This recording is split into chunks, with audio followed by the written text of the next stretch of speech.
It's time to talk about Las Vegas with Ira. Each week, Ira David Sternberg talks with the celebrities, entertainers, writers, and personalities who make Las Vegas the most exciting city in the world. And now, here's Ira.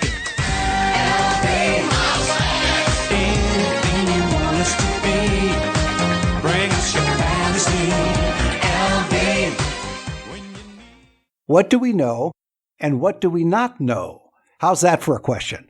Well, it makes sense to ask it of my guest, who entertains audiences with seemingly paranormal feats that defy explanation. He's Alain Nu, the man who knows, beginning his residency Thursdays through Saturdays at 7 p.m. at the Notoriety Theater inside Neonopolis on Fremont Street. For ticket information, go to notorietylive.com, and for everything about Alain Nu, go to themanwhoknows.tv, themanwhoknows.tv, and you can follow him on Facebook, Instagram, and YouTube. Alain, welcome to the show. Thanks for having me, Ira. So when did your fascination with the paranormal begin? I have been interested in the unexplained and magic and all of that stuff since I was very, very young. In fact, when I was in Washington, I was born in California, but San Francisco, right? Eventually, yeah, in the San Francisco Bay Area. And then we moved eventually to the East Coast because both of my parents were librarians. They were both library science majors. And my mom, who's Chinese, and my father, who's Vietnamese, ended up meeting in the International Club at the University of Wyoming, Laramie. And so of all places, for two Asians to meet way back in the 20th century, that was highly unlikely already. I love the combination. You're absolutely right. And don't skip over the fact about the librarians, because one was Library of Congress and the other one was National Library of Medicine. That's right. My mother was at the National Library of Medicine, and my father at the eventually moved to the Library of Congress when we moved to the East Coast. And it was at that point that my father said, he wanted me to learn to read. I was about 7 years old at the time. And so he said, look, if you want to learn about anything you want, I work at the largest library in the world. And of course, this is all pre-Google. So when he offered that to me, I just thought, what do I want to learn of everything that I could possibly learn? And I thought, well, if you work at the largest library in the world, maybe I could learn magic.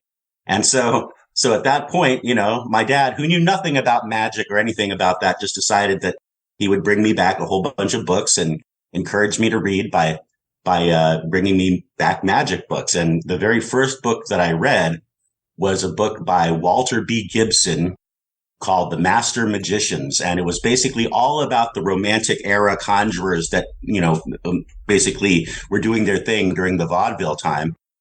And these days in Las Vegas, we're basically living in a veritable city of vaudeville. And so it really worked well. And the nice thing about reading about all those magicians at such an early age was I realized that they all had different styles. It was really interesting because Houdini was like an escape artist, but then Alexander, whose name I take, the great Alexander, was a mentalist. And so they all had these slightly different styles. And then, of course, Keller was the master of levitation, and there were all kinds of different magicians. It was almost like, as I was watching cartoons, it was almost like watching the Justice League, but in real life with like these costumed characters that actually had these real powers that they promoted on a regular basis, and people would flock to see their shows. And so this to me was extremely enticing for a 7-8-year-old to start reading about, and realizing that it was a real thing that actually happened in history, and realizing that I might be able to one day be a great magician in my life. It was the bug that bit me and never left. Well, two things. I have to do a shout out to Walter B. Gibson because of all the magicians I've talked with over the years, over the decades. I actually have a Walter B. Gibson book. So the fact that you mentioned his name, he was the creator of the shadow. And so that was his big claim to fame, the shadow nose. Right. The other thing is when your dad gave you the option of picking a subject for him to go to the Library of Congress and get you all these books, you didn't indicate why you picked magic versus gardening or metaphysics or some other subject. Well, to me, it seemed like the obvious choice. A 7-8-year-old boy is, and especially at the time of my life in which I was just starting to realize that I was different from everybody else. So, at that particular time, I was actually the only Asian in my class, and people saw me as different.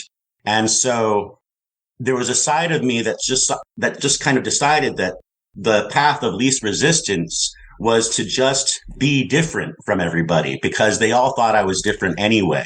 And, and to me, I had really kind of two choices. I was either going to embrace how different I was from everybody else, or I was going to get bullied. And so the choice was simple to me. It was just was to basically show them that I had powers that were not to be messed with. It's sort of like the kids that get bullied when they start doing comedy and their enemies or their bullies are disarmed. You used magic to disarm them. Very much so. In fact, some of the people who bullied me the most when I first started to go to the elementary school that I went to in the DC area became like my best friends later on. And, I ended up hanging out with this ragtag team of juvenile delinquents just from suddenly realizing that I was cool with them. And, so it's a great way to start. That was the beginning of my life as an artist. How many books did you get your dad to get for you out of the library before you finally started your own collection? Well, he got me like 10 at a time. And so he would bring me these stacks. And some of them were unusual. Some of them were like not even magician books, more like Aleister Crowley and the Necronomicon and stuff like that, because he didn't know what he was actually getting. He just knew that he was looking up magic.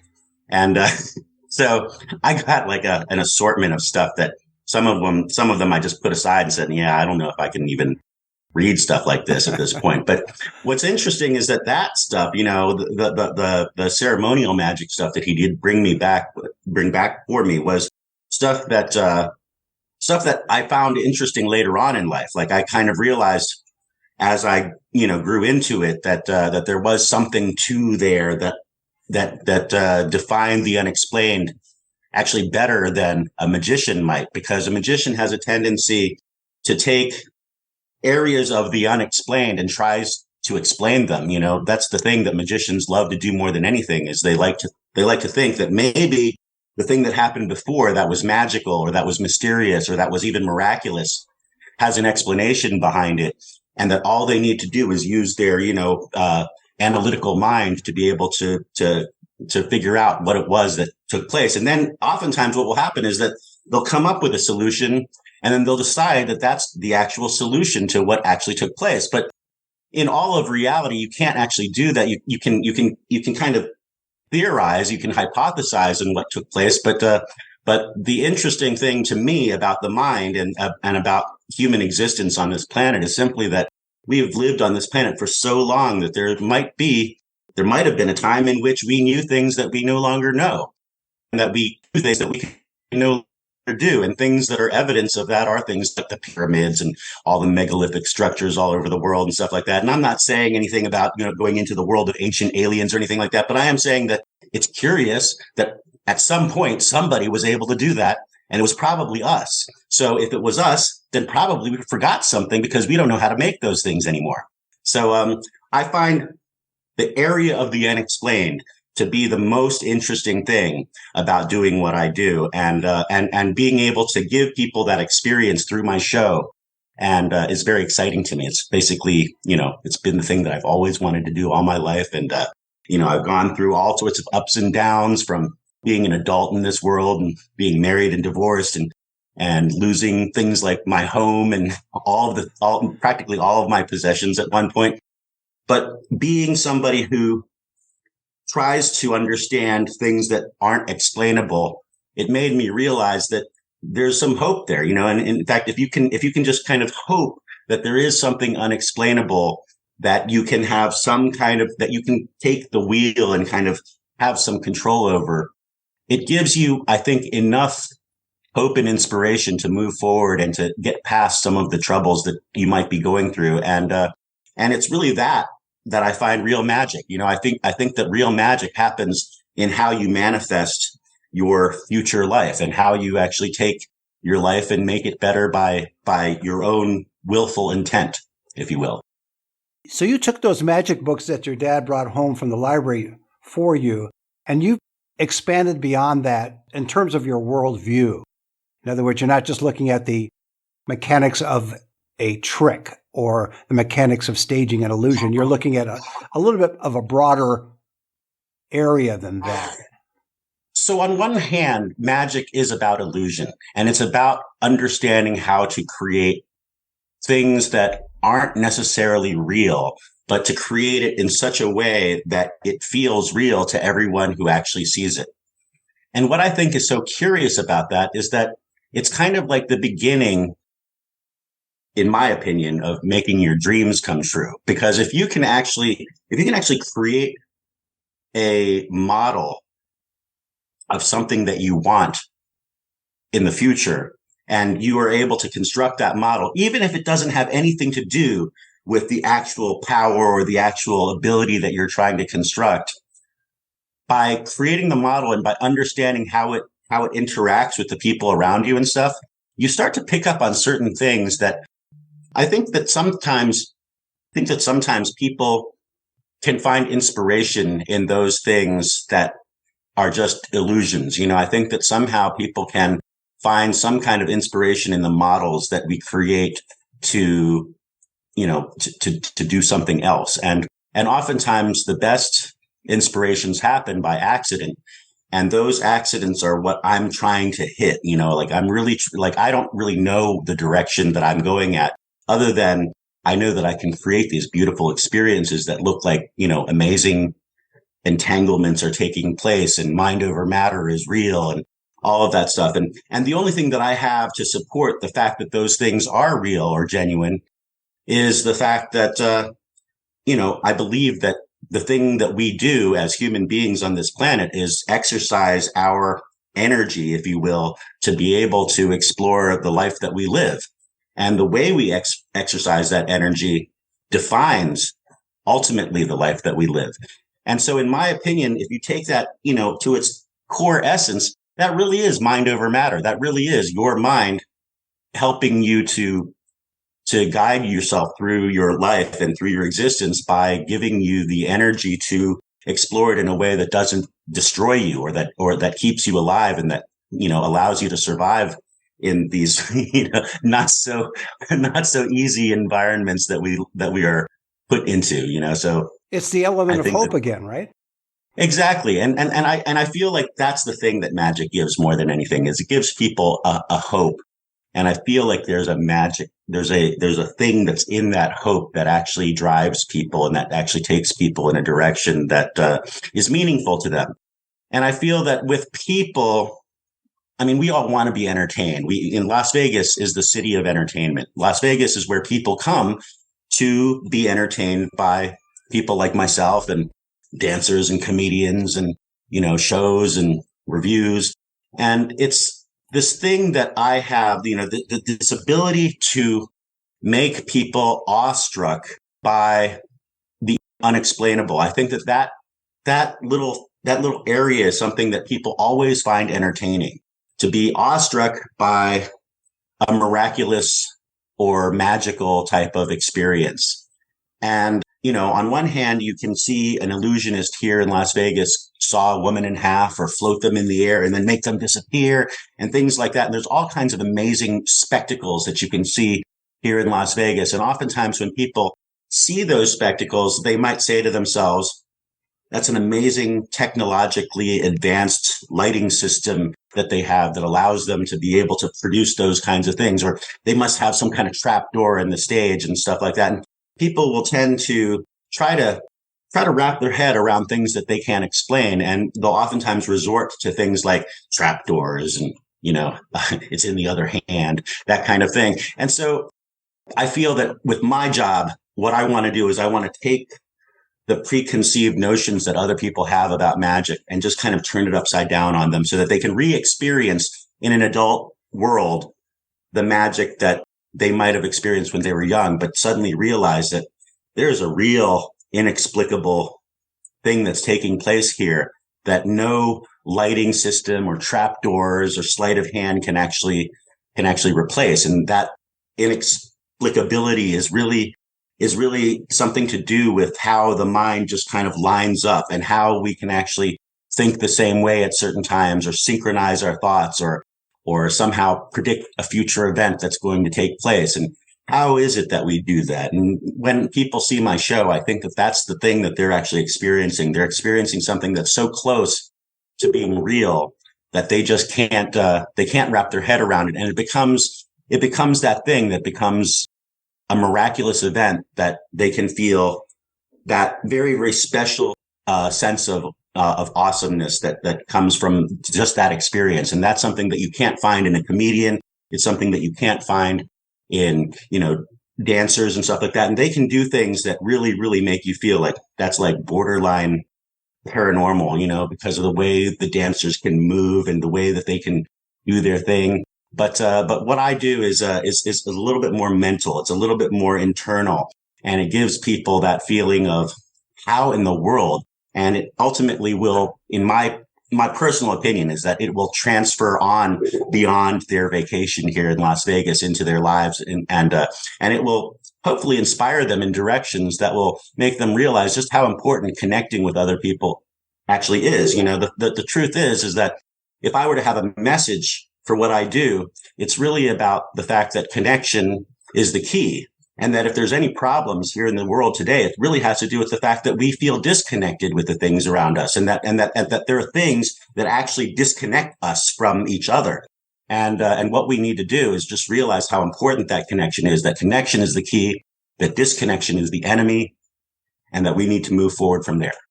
It sounds like you are giving people an experience rather than a spectacle.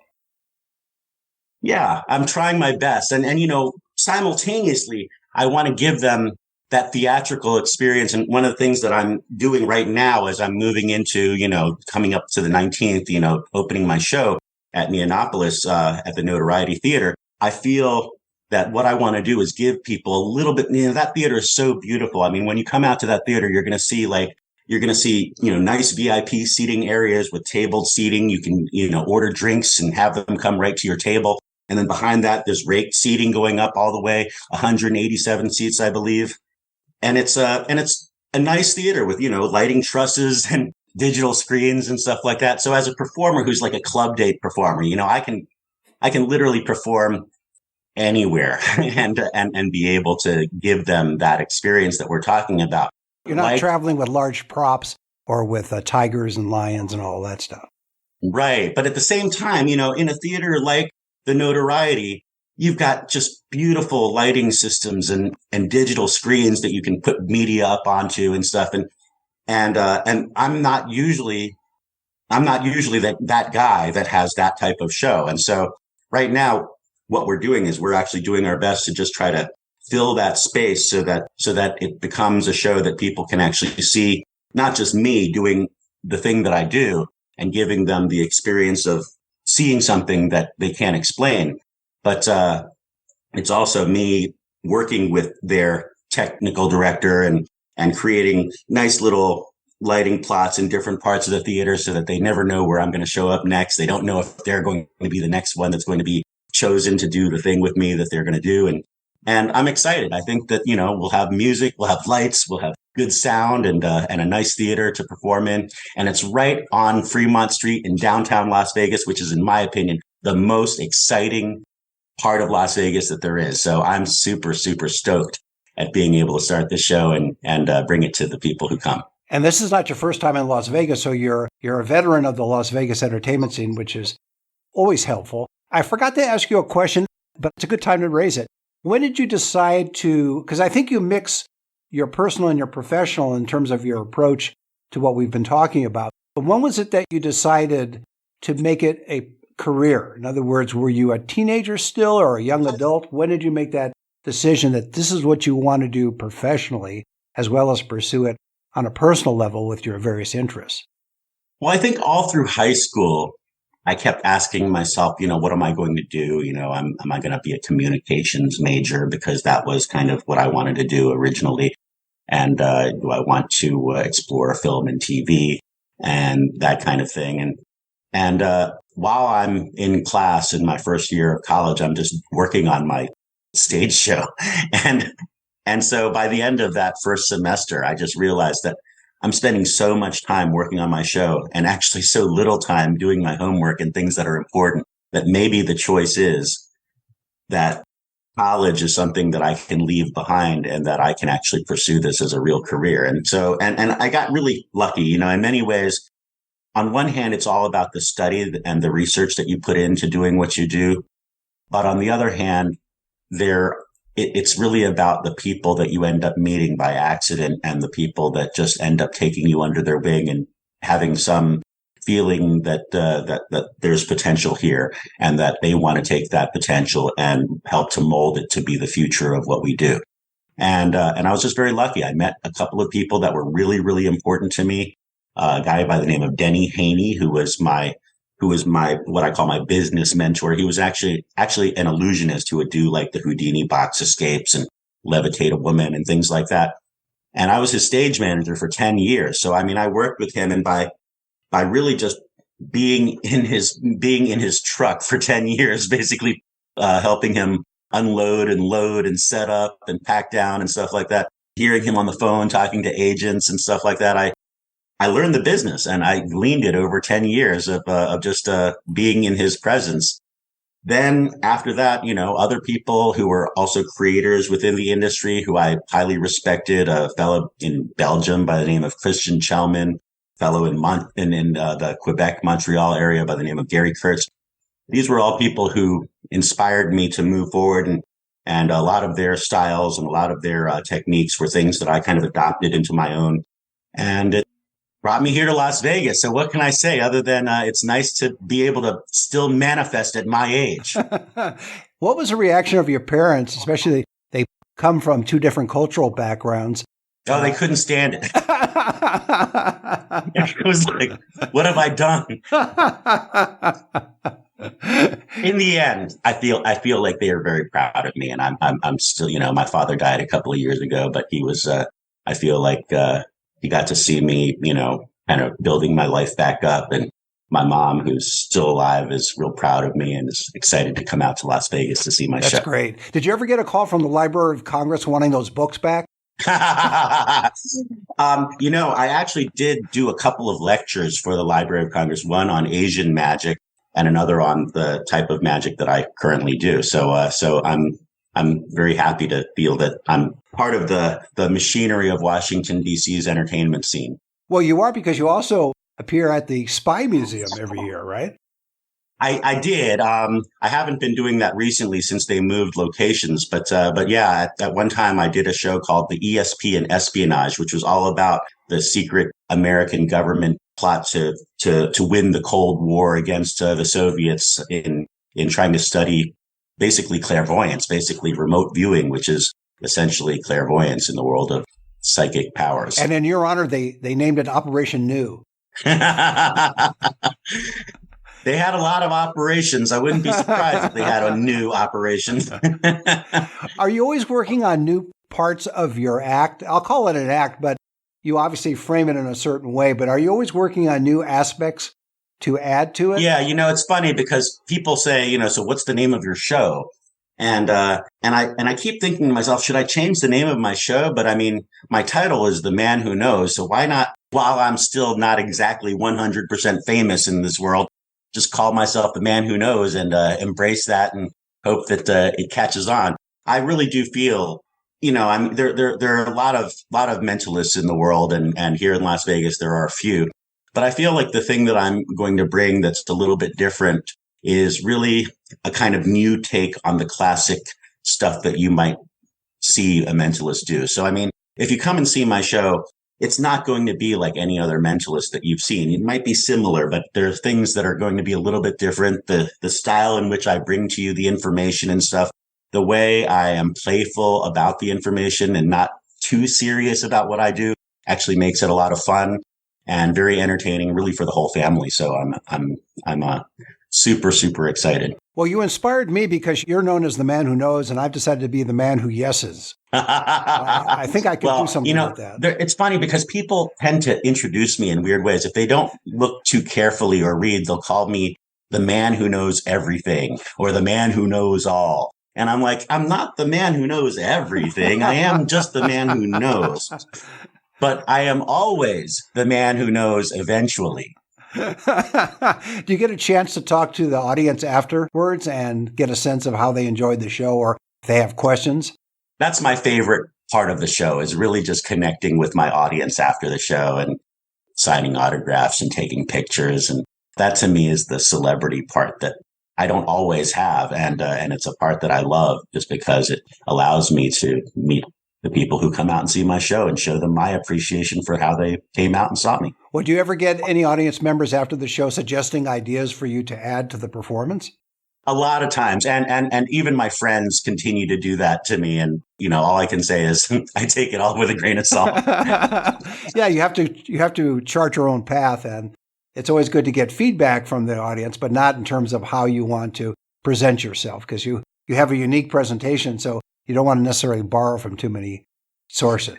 Right. That's true. And, and it's funny because I have noticed that there are performers in this area who, I'll go, wait, wasn't that other guy's thing? And, and I love to do things that are similar, but I'll twist it a little bit. So I don't, so even if you think that you saw what I am about to do, usually there's something that happens at the end or something that happens somewhere in the middle that you go, wait a second, I wasn't expecting that part. And I love to add that. That's my little, it's funny because comedians do that too. They take concepts and then they just like give a little twist to it. So it's no longer the other guys. It's now their idea. And they've just twisted it in such a way that it becomes new and different. I think that Las Vegas really appreciates that in performers. I think that when they see a performer that's been hackneyed or somebody who's doing somebody else's, stuff, that it weirdly can be felt here in Las Vegas better than it can be felt anywhere else. It might seem original anywhere else, but here in Las Vegas, as soon as they see it, it's like they can tell that there's a disingenuousness to it that can be felt. And so I, as an artist, and I do like to think of myself as a performing artist, I'm really trying to add to the conversation of what it is that we do. So even though I might do things that have a similarity to some other thing that you might have seen another mentalist do, in the end, it will add to that conversation and it will give you something a little bit different to think about regarding that. It might even make you say, I guess it doesn't work that way. So that's the idea behind doing this and playing this particular game of playing these, mind games with people.